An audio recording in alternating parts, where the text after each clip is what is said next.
Good afternoon. I'm Moisés Naím. I'm a distinguished fellow at the Carnegie Endowment for International Peace. That's a think tank in Washington. I have the honor of chairing this session, which we will be holding it in Spanish.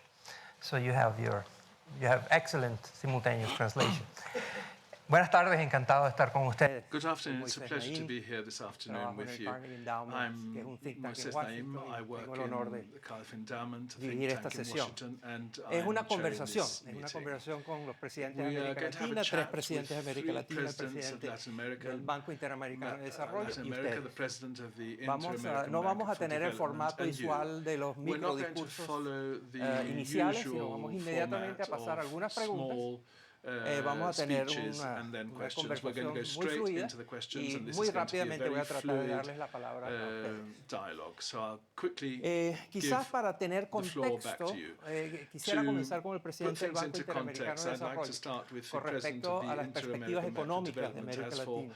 the economic Ayer el perspectives of Fondo Latin Monetario America. Internacional Yesterday, the International Monetary anunció Fund que estaba announced disminuyendo that sus it estimados was para el crecimiento de la economía reducing mundial. its estimations China for the anunció growth que of the tenía world's el economy. menor China crecimiento económico announced it desde had its 1990. lowest Y economic en growth general, los since bancos de 1990, inversión y los and expertos very estiman que much vienen in general, una experts época de and the World menor Bank crecimiento are económico. estimating that América Latina ha tenido economic mucha growth is going experiencia con los shocks to externos, donde slow cambian las down. cosas Latin rápidamente. America has had external Entonces, shocks quería where things have preguntarle, changed very presidente quickly, and I'd like to Alberto ask a Moreno, question to usted President que Luis tiene Alberto este Moreno. barómetro de la economía de América Latina y de You las who have an políticas, idea ¿cómo of siente usted que está preparada América Latina para the recibir el policies shock in Latin externo? America? How is Latin America Yo creo que es prepared importante to contextualizar un face this poco shock? esa I'd like to respuesta, put Moisés. No hay things duda de into que context, si nos Moisés, remontamos because, hace of un course, año, if we lo look que at se veía era un things a year crecimiento back, generalizado de there la was a economía mundial. generalized growth Pero no menos cierto era que América world Latina economy. y en algunos países de América Latina teníamos Nevertheless, situaciones Latin America, de in contracción some económica que particular estaban countries, afectando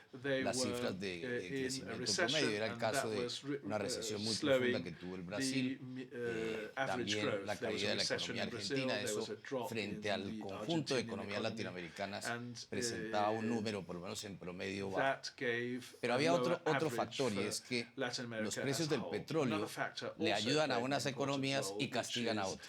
that Y the aquellas prices of economías que oil tenían help some una economies and punish others. importante Those economies that had participación an de sus important participation exportaciones of de their petróleo, pues claramente exports in tuvieron que oil, empezar a hacer ajustes. had to Pero de otro lado, algunos de los readjust. países que están aquí con nosotros other han hand, tenido, sin some of the embargo, countries present crecimientos muy buenos. Ha sido el have had caso very de good growths, Paraguay, as is the el case caso de for Costa Rica. Paraguay El presidente lo puede and contar más Costa adelante. Rica. Estaba demorada una President reforma of Costa tributaria Rica durante mucho can, tiempo. Es tell us justamente el about it. There tipo was a reform de of the cosas que tax se tiene system que hacer, that que had empezó stopped, otra vez a was remontar su delayed crecimiento. from, O en el some caso de un time país now, como Ecuador, and they have to- que es they una had to economía dolarizada y que reaccelerate en su economy. conjunto Or el the hecho case de of, tener un Ecuador, dólar revalorizándose, pues which afectaba has a también dollar, su the economía. dollar in ¿Qué vemos hacia revaluation, adelante? which has an Digamos, la historia lo que incidence nos on its muestra economy. es que What cada we vez que see viene un ahead of us? proceso In de history, aumento what we de see tasas is de that every interés, time sobre there's todo an de la increase Reserva Federal de los in Estados interest Unidos, rates, especially the algo Federal pasa en el Reserve sistema interest global. rates, La pregunta something entonces happens in es, the global system. ¿qué debemos So the hacer los question países that is put latinoamericanos is what para do Latin ajustarnos a una American realidad que está ahí? De hecho, have to do con los solos to aumentos que adjust se dieron, to vimos los a efectos, certain- sobre todo en el último to this trimestre, change with the effects sumado that al we've hecho de seen on que the nuestras last quarter, economías y sobre todo this las economías compounded with the fact sudamericanas that our son economías economies mucho más in Latin abiertas, America are que much tienen more una alta open. dependencia They have a de la high economía dependency asiática y principalmente de la on China, the y Asian que están and specifically the concentrados sus Chinese economy, exportaciones en 5 and o their 6 productos exports básicos. are Y allí es donde yo creo que based on la tarea que five viene por delante es cómo basic, profundizamos mucho más nuestros procesos de integración products. y cómo nos preparamos, So we have digamos, to para integrate ese our momento en que va a haber processes un clima no and tan bueno prepare para hacer el for conjunto de moments reformas that where estructurales the que son muy fáciles de hablar, situation is muy more difíciles de adverse, implementar, pero que van a ser centrales carrying para out darle un mayor central espacio al sector reforms privado para to crecer. give Y greater creo que eso es lo space que to vamos a the tener que ver private en sector los años so por that it venir. can grow, and that's what we're going to see in the coming Una de las years. razones por las cuales es tan atractivo One of para the los reasons presidentes why del it is mundo so venir aquí attractive es to poder come here conversar con for the empresarios que presidents all tienen over the world is to be able to posibilidades de chat to inversión, entrepreneurs etcétera. who can Y todos los países invest. presentan And unas all ideas countries acerca de por present qué es atractivo an ese array país of para la inversión ideas extranjera. Yo as quería to darle a why los tres that country presidentes la is oportunidad de explicar qué for investment. And I'd like each of the presidents of the three countries to explain what they have in particular that can attract investors. President Moreno Garcés, I think that if one thing makes Ecuador different to other countries is the enormous diversity that it has in its very small territory. Ecuador has riches underground and above the ground, diversity in architecture, in climate, flora, fauna, and in its ethnic groups. It's important to say that when you travel around Ecuador, there's a huge variety, a wealth of gastronomy, music, clothing, an enormous riches. And I think we're perhaps one of the most diverse countries in the world, considering our size. And underground, we have incredible riches. We have minerals such as copper. 13 to 14% of the world reserves of copper are in Ecuador. We have oil, as Luis Alberto already mentioned. We also have gold, lots and lots of gold, to such an extent that artisan miners have proliferated, and the government is trying to put some order into that exploitation of the mines. The country is open to receive the different capitals from throughout the world to carry out tourist enterprises and different fields of business. We have political stability and economic stability. This is an advantage. Our system is supported by the dollar, and we have legal certainty to assure that the laws are not going to change and that investors can feel safe when they invest in Ecuador. Thank you, President. Now, President Alvaro Quesada from Costa Rica, tell us about your case. I would like to give you all a very warm welcome. I was taught by my parents that it's not always good to praise oneself, but this is the sort of context where one does. And I think what I can start by saying is that 70 years ago, Costa Rica did away with the army. We have no armed forces. And after that, our country is based on solid democratic institutions. We were, and this allows for many things. It allows that 99% of our energy is clean and renewable. Any enterprise that produces electricity produces it in a clean and renewable way. 8% of our GDP is invested in education because we don't have to spend on the army. So our main strength is the human talent, persons, human well-being. We've also married these strong democratic institutions to peace and to the environment. We have a system of national parks which covers most of the 50% of the country, 5% of the world biodiversity in our territory, and we saw in the 80s that the forest coverage was reduced to 20% due to animal farming and timber. And we've managed to recover all this, and we're back to a coverage of 50% forests. And by this we are combating climate change, and this gives us lots of institutional stability to develop economically and making the economy grow at the same time. Many say that to protect the environment, it goes against the economy, whereas it's the contrary. This has actually been the complete contrary. Our tourism has grown precisely because of this, and our strong democratic institutions has helped because we have recently had a fiscal reform, and in 8 years, 8 months of government, we have carried out this fiscal reform, and yesterday we announced that our deficit for the closure of the year is 7.2 of GDP, and thanks to the measures we have adopted without taking into account the reform, the deficit in 8 months ended at 6%. So we have an institutional capacity to solve problems and to attract business. Thank you very much, President. Presidente Now, Benítez de President Paraguay. Abdo Benítez ¿Qué tiene from Paraguay que no tienen Paraguay. los demás? What does Paraguay have to offer that others don't? Thank you, Mr. Naím, for this opportunity. I'd like to salute our colleagues, President Moreno, and it is a pleasure for me to talk about my country. Paraguay has consolidated itself as an attractive country for national and foreign investments.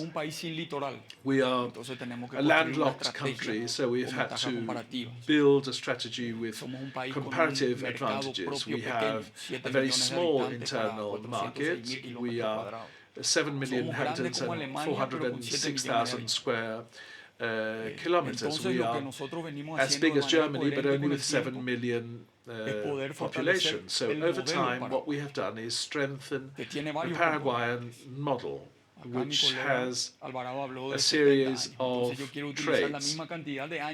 My colleague spoke of those 70 years without army, and those same 70 years for Paraguay have seen the same currency. We've never changed our currency. It's one of the most stable currencies in the region. We've never added an O to it, a zero to it.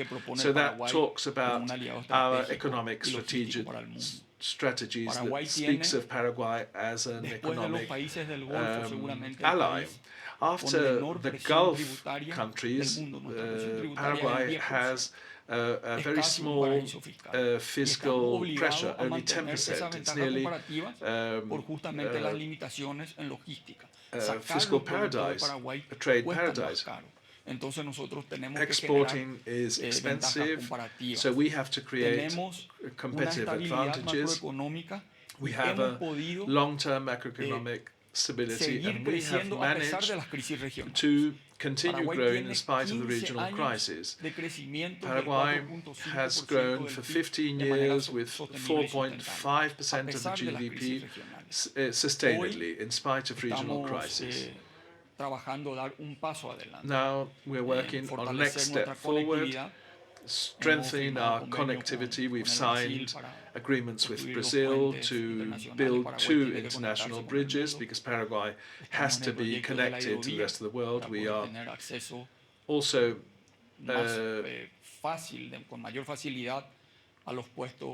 improving our roads to reach the oceans so that we can access both the Pacific and the Atlantic. Paraguay is the 4th largest producer of soybean. We have a huge extension of production. We are the 7th exporters of meat in the world. We have the biggest dams that produce electricity. y haciendo las reformas que necesita nuestra democracia. We're also Para la transformación de la reforming our educación, country para invertir en capital humano. to Estamos mejorando invest nuestro in sistema human capital, in education. salud, We're improving our health system, construyendo una agenda and digital con we're apoyo justamente del BID. constructing a Estamos digital liderando un agenda proceso en esta nueva and etapa. heading Hace 5 meses soy a presidente. process Vamos a in this digitalizar toda la new burocracia pública y la phase. tecnología vamos a We're going utilizar como to herramienta para dar ese gran paso cualitativo que necesita use technology Paraguay. to Reitero, Paraguay para nosotros es to bring the fundamental country que el forward. mundo lo vea como un Paraguay aliado has to be estratégico seen de by economía the world as a complementaria strategic lugar ally para of poder complementary acceder a los economy and a mercados de la place to región be y able del to mundo. access La the integración markets es of the el region and proceso the que world, Paraguay and necesita para salir integration is the adelante process that y que se lo Paraguay vea como un aliado requires to be able to go Gracias, forth and to be interpreted as ustedes han or seen presentado as a el lado, strategic ally. el lado positivo, You el have all lado spoken esperanzador of de América the Latina hopeful y sus países side of Latin concretamente. America Quiero and que of each of contesten your esta pregunta countries. pensando como And I'd like you latinoamericanos to y no como answer this presidentes de sus question respectivos as países. Que tiene que ver citizens con of un par de Latin números America malditos. and not Tiene que ver so con much América as Latina, que presidents son of your 8 y country. 31. What are these two damned numbers, 8 8 es el and 8%. 31? 8 is América Latina tiene el 8%, 8% de and la America población has mundial. 8% of the world's 31 es population. 31%, And que 31 es is el número de homicidios 31% of que hay en América homicide Latina. in O sea, Latin América America. Latina con 8% de la With población 8% of mata population, a 31% de la población del mundo. they kill 31% of the population. Eso, según las in the world. encuestas, es la principal preocupación And de that América Latina. is the main Entonces, si antes concern les of Latin pregunté America. qué hacer y And qué decirle a los inversionistas, ahora les pregunto qué hacer y qué I said, decirle what would a you un say pueblo to investors? latinoamericano But que now I dice en las ask, encuestas what que would su you tell principal angustia, su principal the preocupación people of Latin es la America tasa de homicidio. who the interviews say that their main concern is Una buena noticia para the Paraguay. murder Paraguay tiene index. una That's tasa good news for que Paraguay va a because estar our disminuyendo año a año. La tasa percentage actual de drops year to homicidio year. doloso, como un poco el punto referenciador con la cual medimos nosotros, The es index del that we use gives us 7,3%, 7.3%, comparando a algunos países at de la its región, highest como dijo rate. mi colega el presidente Whereas in Alvarado, no voy other a hablar de otros countries, países, I'm not going to talk about other countries, but Paraguay's rates are much lower as far as murder goes. In the region, there are some countries that have very, very high percentages, and that brings up the average for the whole region of Latin America. Nosotros identificamos We como las principales causas consider that the main causes are of insecurity are the lack of opportunities. In small districts where they export, 90% of the population exports bananas, the murder rate drops 90%. So what we're doing is to create policies to generate employment and strengthen our capability and awareness through public policies that allow to generate work and progress options, identifying each region with the need of Presidente, su investment. vecindario es uno de los peores. President, América Central. your country, your neighbors in Latin America are have very high rates, en América Latina. don't En el they? caso particular en Well, Costa yes, Rica, the murder rate is very high in Latin subiendo, America, fue and in preocupación. Costa Rica, Logramos este our año que murder cerró rate revertir esa was tendencia. was Desde el rising, 2012 but venía subiendo la tasa de from homicidios, y este año que 2012, cerró the la murder rate logramos was bajar. growing, and Estaba this llegando a last 12 year homicidios we por managed cada to 100,000 reduce habitantes, it. y logramos reducir eso a we were 11 at punto 12 algo.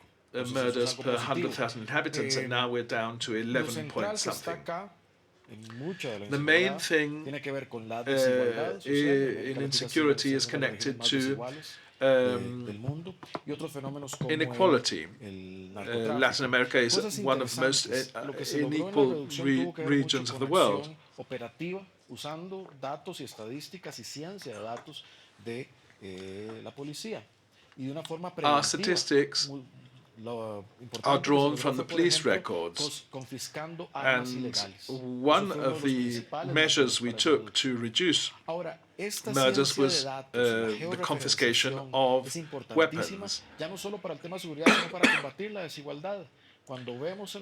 We have lots of inequality in the region, and when we look at a map to see where most murder takes place, we see that territorially these are very specific areas where what is required is a policy of opportunities.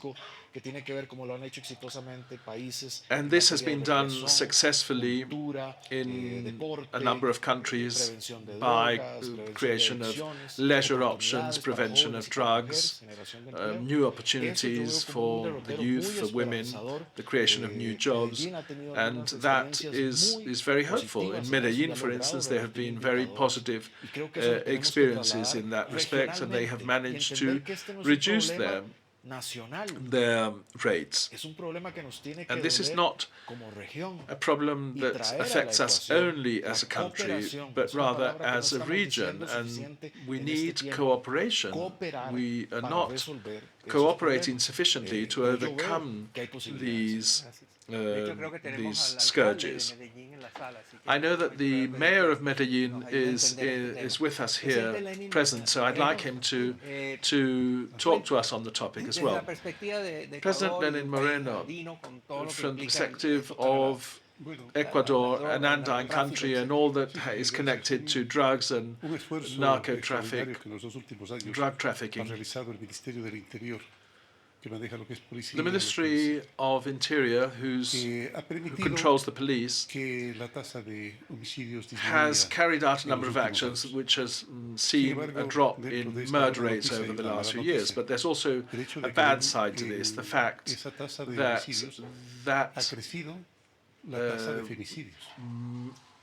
murder rate has gone up for women. And this is due to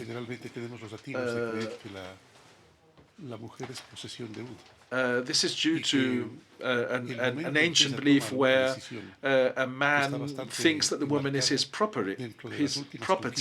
So feminicides happen when women take decisions on their own accord, and if they take decisions, men feel betrayed, offended, and they resort to this abhorrent action. And to solve this problem, we have to promote values and their practice, and especially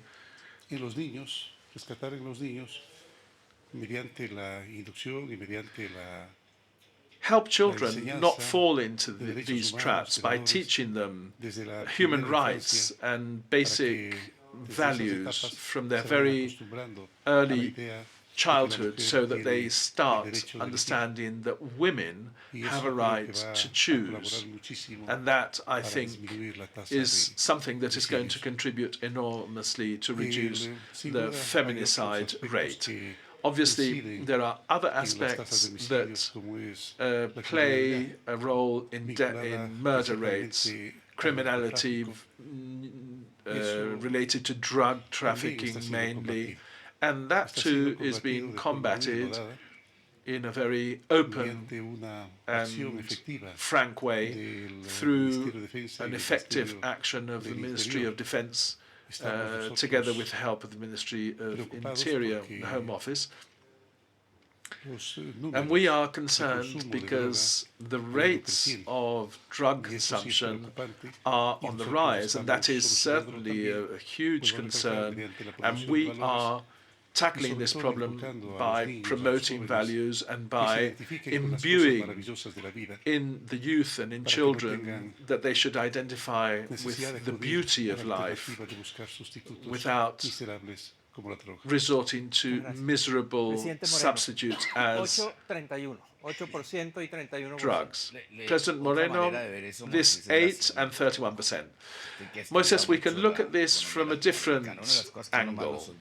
One of the things that is most surprising in what was called the lost generation of the 80s, we had murder rates and criminality rates which were far lower than what we have seen in the last few years, where we can, without a shadow of a doubt, say that they have been the worst years of Latin America by and large. And connecting to what President Alvarado said, I would like to stress that we have to understand that the security policy does not only depend strictly on the police or the army, because it cannot be successful unless each dollar spent is to improve with an extra dollar in social investment, apart from the police and social justice, to tackle the problems that are at the basis of the problems of security. And as President Alvarado said, we have also seen that in many cases we can see where crime takes place, where murder takes place in these small areas, and we can tackle this problem by, for instance, using sport, creating social tissue, creating microfinance, entrepreneurship, and education, because the lack of security scares away the institutions of the state, and that space, that empty space, is taken over by criminality. So that has to be stopped. It has to be tampered, and President Alvarado will know what we did in Costa Rica, because what we have seen is that most of the interns in prisons go back, when they come out of prison, go back to do the same as they were doing before. So what happens in prison is that while the inmate is in prison, the family creates a network to receive him when he comes out. And there is no doubt that there is a thin line that connects all this, which is drug trafficking and a number of other actions that nourish drug trafficking. As is, of course, as has been mentioned, the case of Medellin. They have problems in Medellin with security, with bringing up to date the whole police system, the whole forensic department, and everything that is connected to prisons. Basically, the prisons were headquarters of the criminals that operated from prison. And there are a number of policies that are starting to be successful, and this is not so much an action that governments carry out. Governments have to unite their efforts with cities to be able to tackle these problems. Before giving the floor to the audience, could we talk about the major humanitarian crisis that we have at the moment in Latin America? And it's the worst we've ever faced, and that's the crisis from Venezuela. Very quickly, because we're running out of time, but I would like to hear what you think about this. So what can we do? What might we be able to do in the face of the tragedy that Venezuela is now going through? Let's begin with you. Well, Paraguay decided that it would break off diplomatic relations with the government of Venezuela. And I think we were the only country in the region that did so. And we were trying to be consistent and joined up in our thinking, because we do have a serious concern. Venezuela was a beacon that shone a light on democracy in Latin America. And if you see what has happened now, I think we have to be very clear-cut and very specific in what we say. We do hope that we'll be able to re-establish dialogue.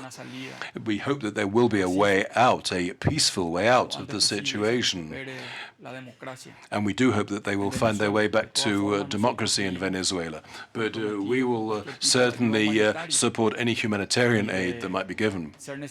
And, if necessary, in fact, we've discussed this with presidents in the region, particularly those who have the greatest influx of Venezuelans. You see them queuing up and you see them walking along the highways, and you see them, but it is very painful. But these people come out smiling because they want to come into other countries, they want to work.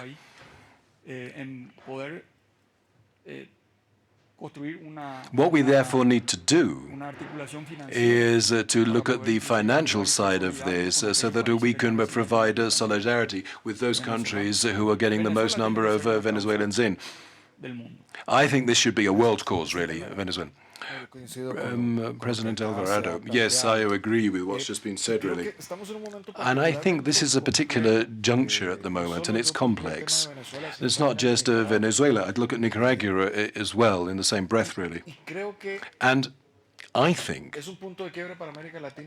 that this is important for Latin America because we have to make sure that the institutions, the democratic institutions, come up with regional solutions. And this has to be part of a mature political approach.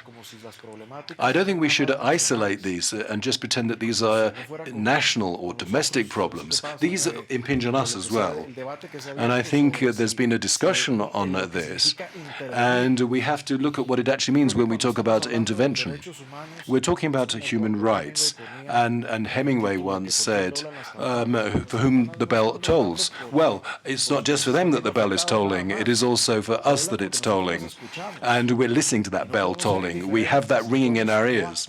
And therefore, it is important that we look at this. Venezuela is certainly a dramatic case. And we understand that in Colombia, I think you've got more than 1 million people who have fled in Costa Rica. And we have about 500,000 Nicaraguans. Not just through that, but because of that, there are more than 80,000 people who have sought refuge in our country. And this is because of a breakdown in democracy. There's no free press and various other problems. And we couldn't just see this as a problem that relates just to Nicaragua or Venezuela. I think we have to see this as part of the well-being of the whole region.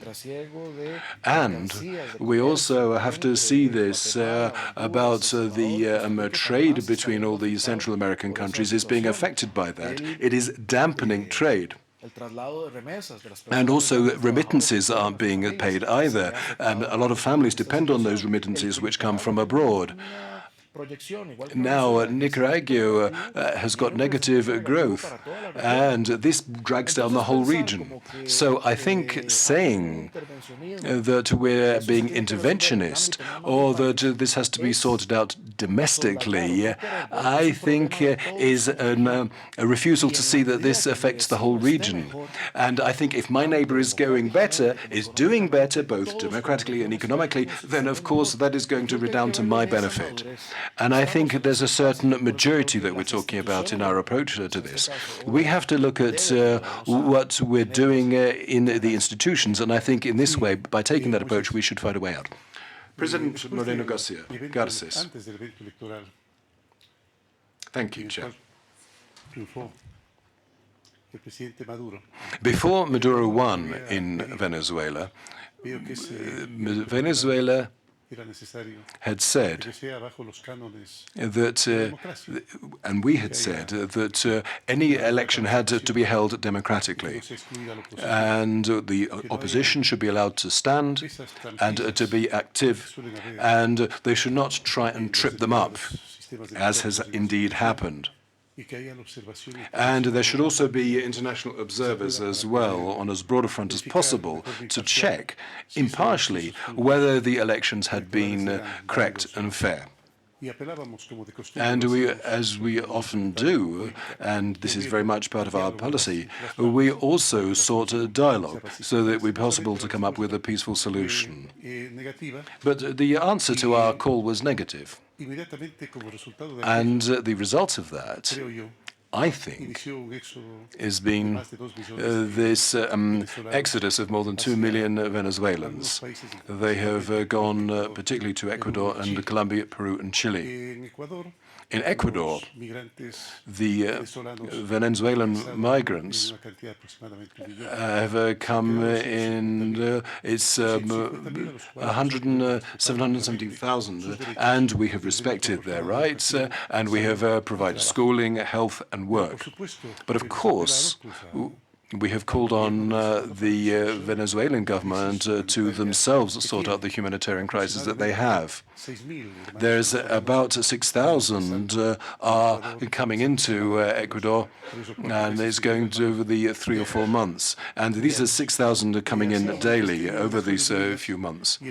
And we have been in touch with the Ministry of Communication of Venezuela, and they said it wasn't. They said it's not 6,000 a day; it's only 5,300. So no, I'm not surprised because we all sometimes have our problems with numbers, and we know ministers of communication would also have certain problems with numbers. So, the solution, as we see it, and as President Alvarado has said, is that we have to all get together to sort this out together. It has to be a joint effort. And I don't believe in being interventionist. I don't believe in military intervention. But I would say we should intervene in a way that we could call for human rights to be respected. And that is certainly not happening at the moment in Venezuela. And what we hope is, because the Venezuelan government would be sensitive to this, and that they come to a dialogue as the best way to resolve this issue, so that they can really start going down a path to democracy, which is what the people of Venezuela deserve. Now, question from the... Could I ask, there was a question you asked just now, and about something terrible that happened in Ecuador, where a Venezuelan killed a woman. And of course, there was something of a reaction against Venezuelans throughout the society. And I think perhaps there were certain militia or certain groups that set themselves up. I can't quite remember the full details of it, but there were certain groups that were sort of got involved. Let's talk about that case. Let's say something about that. Yeah, I'll tell you about that.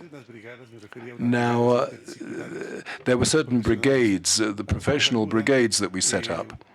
And there were people from the Ministry of Labor and also from Social Ministry and also Human Rights. What we wanted to make sure was that the companies were actually having proper work contracts, and that people weren't going into precarious work. But also we saw that our brethren were coming in from Venezuela, but they had no documentation. They had absolutely no documentation. And to get an identity document, it shouldn't be too difficult. And therefore, we had people coming in without those documents. But there was, the thing was that now some people might have been imprisoned, freed, and then dropped off at the borders. And therefore, that was why there was that suspicion. And they often didn't want to tell us what their past was. They didn't want to tell us what their criminal record might be. And they weren't providing us with any police records at all. And they didn't want to, and this, of course, caused concern. And that is why we are asking people to say what their police records are. We would like to have some kind of background check. Now, you spoke about the murder of a woman by a Venezuelan. Doubtless. This was terrible, and it's terrible to see such acts. And this is something that everyone is really concerned about. But if we look at the statistics, it is possible that this may well happen. But of course, what we want to do is try and avoid things. And I think what we can do to help things is to get people's criminal records. We can call upon the Venezuelan government to produce that information, and I think that would help people coming in to our area.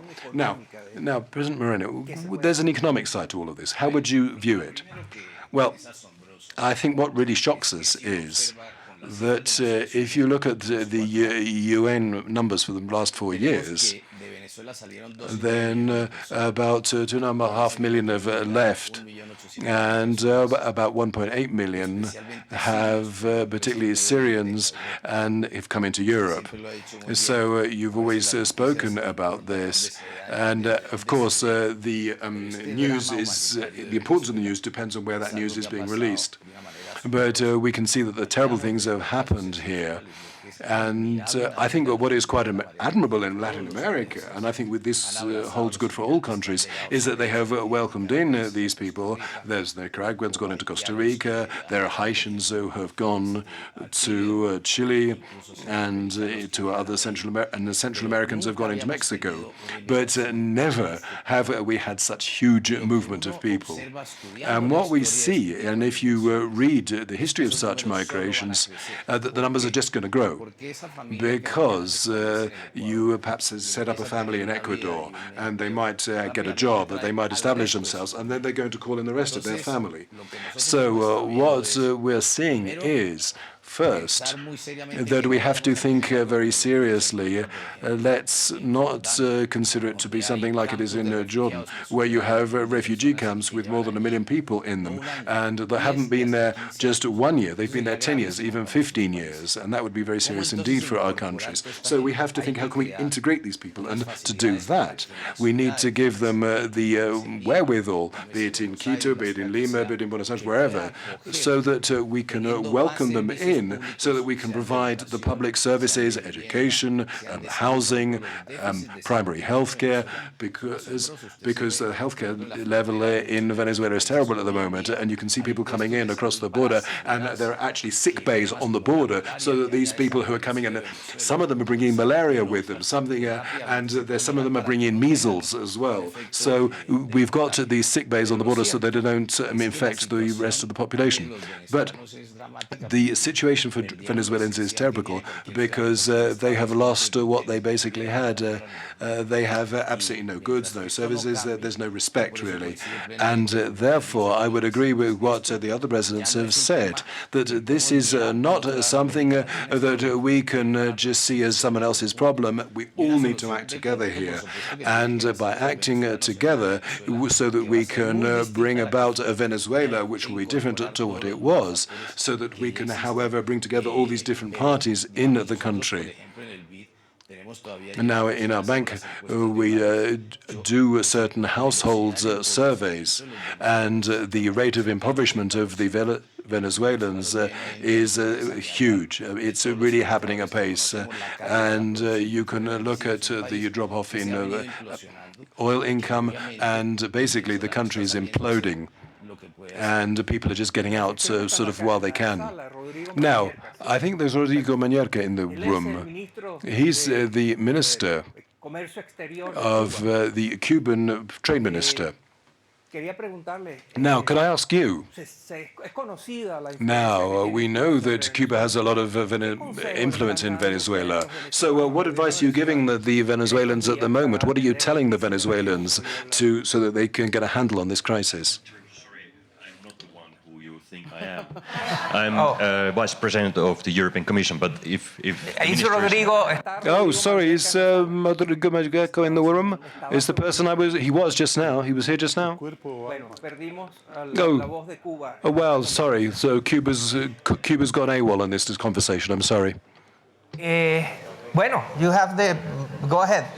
Please be brief. I'll be very brief. So, Honourable President, I'm Jyrki Katainen, Vice President of European Commission. I have a question to President Abdo Benítez, as we belong to the same group in a sense that Mercosur countries are negotiating with the European Commission on trade agreement. We believe that it would enhance trade between 500 million Europeans and significant amount of citizens of your countries, and help foreign direct investments to come, for instance, to your country. So we have very good chances to finalize successfully trade negotiations during this year, but it needs a strong political push and commitment. So how would you describe from Mercosur's side the current situation? And second question is, how do you see the future of Mercosur? What is the dynamism in Mercosur at the moment? Brevemente, por favor, porque se nos está acabando el tiempo. Bueno. Adelante. ¿Cómo? No, que la respuesta.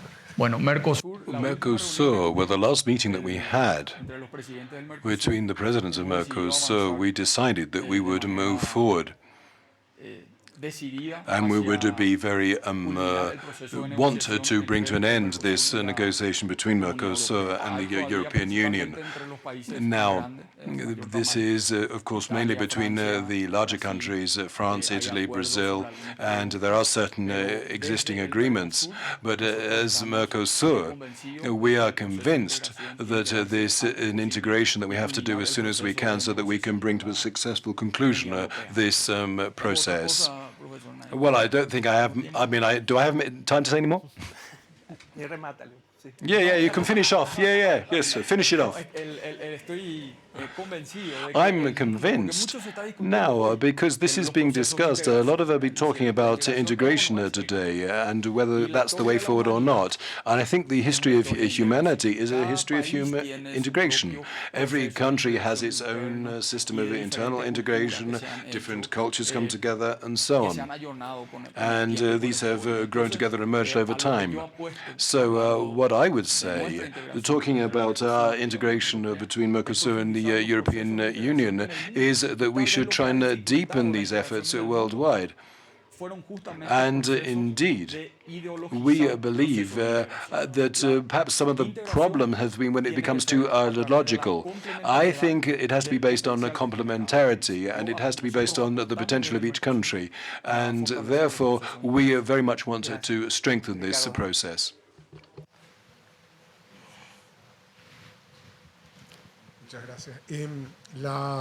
Thank you, Chair. In the National Assembly of Venezuela, they chose unanimously who their members. The Lima Group feels that President Maduro has usurped the office of president, and the vote was not legitimate, and therefore they're not recognizing him as president of Venezuela. At the moment, there's a power vacuum, and the parliament is trying to sort that out. And it should be Juan Guaido, who is the speaker, who should take that. Now, if the parliament decides that Juan Guaido would be appointed, would that be recognized as the legitimate president of Venezuela if he gets appointed? A very simple question for you all. A very simple question. President Moreno, don't you want to ask him? Yeah, that's what Morenos are like. We like to share. We like to share. We have no relationship with the government of Venezuela, so it's in default just at the moment. So this doesn't mean that we can't talk to the Venezuelans. And if there is a structure in place where the assembly chooses an official, and so that they can see a way and who's going to try and tackle the problem, why not? We would support. Now, what we would have liked is that there be dialogue and new elections. That's what we'd like to see. We would like to see elections where people would enjoy the freedom to choose who governs them. If we see there's been many shortcomings in the whole electoral procedure, So I would say that it is necessary to look again at the constitution of Venezuela, have to look at the laws, and also have to look at what has happened in the past. Now, I don't know whether the Assembly would have the power to appoint someone as a president. I think we would really have to look to what the rules say. Thank you. I think the regional governments have to speak with one voice, indeed, as does the international community. Now, this is a legal issue that you're raising here. You're talking about the legitimacy or non-legitimacy of this. But also, it's a case of realpolitik. Now, I think what we have to look at is what is best for the people of Venezuela. Now, the actual people. What is best for the people of Nicaragua? You can't just think in general terms or legalistic terms, but you have to think, will this resolve the crisis or not? I think that is the nub of the issue. What is the way in which we're going to resolve this? And I think that is what we have to be looking at. Now, we believe in institutions, we believe in democratic institutions, and I think it has to be the people who can have an open, fair elections with observers, and that they can then determine their fate. And that is what we would like to see in Venezuela and Nicaragua. Now, indeed, this was in a route that was followed in many Latin American countries in the past, and it stopped conflicts. So I think we have to look at an overall, joined-up and holistic approach to this. Well, my foreign minister is with me, and he's looking at me. And so he doesn't want me to say too much, I know that. He wants me to be diplomatic, but I'm not going to be. We would recognize Mr. Orillo as a president because we believe that we have to send out a clear message. And this is going to help redress the balance. And this could then lead to a broad dialogue. Anything that helps to liberate Venezuela would get our support and our vote.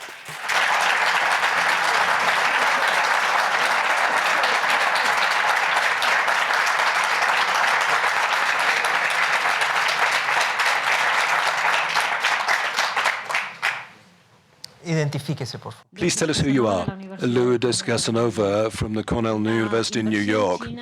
Chinese investment is not only growing, but when there were changes of government in Brazil and when it went from Rousseff to Temer, for example, in Brazil, now I think it's a bit naive to think that there's going to be a different investment that is going to help develop the region, because this has a political effect, because China has got about 10% of PDVSA, the oil company in Venezuela, and therefore, has there been any change in how we see Chinese investment?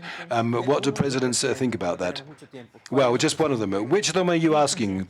Okay, President Moreno. We don't have much time. President Moreno. Which? There's two Morenos. The President Moreno. You have to choose one of the two. The President of Ecuador, because I think he would give a good answer to this. Now, without a doubt, China is a very important player in the world economy. In recent years, Ecuador has welcomed China in, and we have had loans. So we've been able to build highways, airports, and we've been able to create infrastructure. And this has been supplied by China. And we have also seen that there have been some drawbacks. So I went to China a month ago so that I could talk to Xi Jinping and to say that we had certain issues. And the ambassador said that we would resolve those issues. So it would be possible for us to continue working with the great people of China in the future and with the government. government of China so that they can continue to help us fund our development.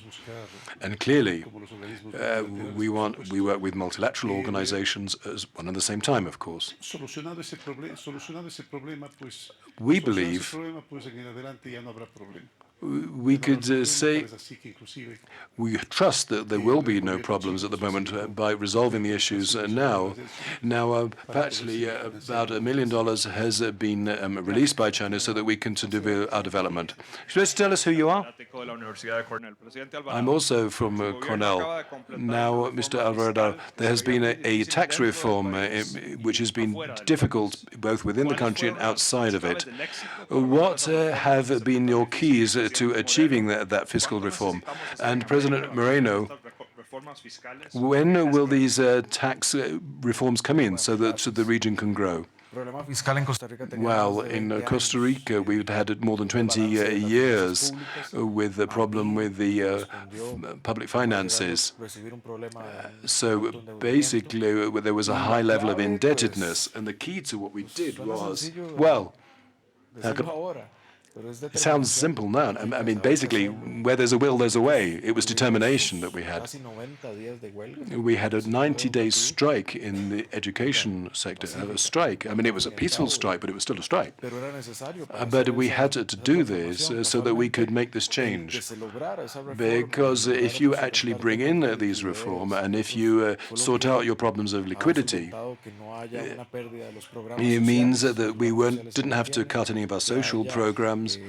It also meant that there was stable funding of public services, and there is a stability, which is what we need so that we can really relaunch a contracting economy. But ultimately, I would put it all down to determination, because otherwise I wouldn't be talking about growth of Costa Rica now. I'd be here asking, cap in hand, asking for support. Well, very quickly. Countries who do not have a tax take of more than 15%, it's going to be very difficult for them to become viable. And there are still Latin American countries who are below that 15% line. But for years, though, we had a demographic bonus. Now, I think a country such as the UK, it took 65 years for people to start retiring. So you have 20% of the population retiring. And at the same time, it's 20-25 years. So there is a great tax pressure in our countries, and these are huge tax pressures. And the sooner we can deal with this, the better. But as the presidents have said, it doesn't make anybody popular when you do this, when you change these systems. But you have to do it, and it is transformative. Now, I think there was a question down here. Thank you. Ishan Thuru at the Washington Post. Just earlier this afternoon, President Bolsonaro of Brazil celebrated a number of recent victories for center-right or right-wing governments in the region. I would ask the Honorable Presidents, do you see a broader political realignment or consolidation taking place in Latin America? And what are your hopes for the new right-wing government in Brasilia? Could you please select one of the presidents? I defer the selection to you. Who would like to answer about whether Latin America is moving to the right? Well, we have to ask President Moreno. We asked President Moreno. No, you see, we moved from the center this way very quickly. Okay. I think the challenge that we have as a region is we need to make progress without necessarily having a total consensus. I think we have to have shared goals, that we want diversity. There's diversity up here on this panel. But there's also an ability to work together. And I think what we have to aspire to is that as a region. I also believe that any extreme is not going to benefit the world. And therefore, I think we have to try and strike balances here and work together. And that is what I would go for, rather than talk about whether it's extreme left or extreme right. I think what people really care about, rather than those, is their own well-being. And I think that is something that unites us all, and I think we should work on that. Alberto Moreno, Alberto Moreno, Lenin Moreno, Carlos Alvarado, and Maria Abdo Benítez have given us a great snapshot of the situation of what the region is facing, and they've told us what they're doing in their countries to... So, applause, please.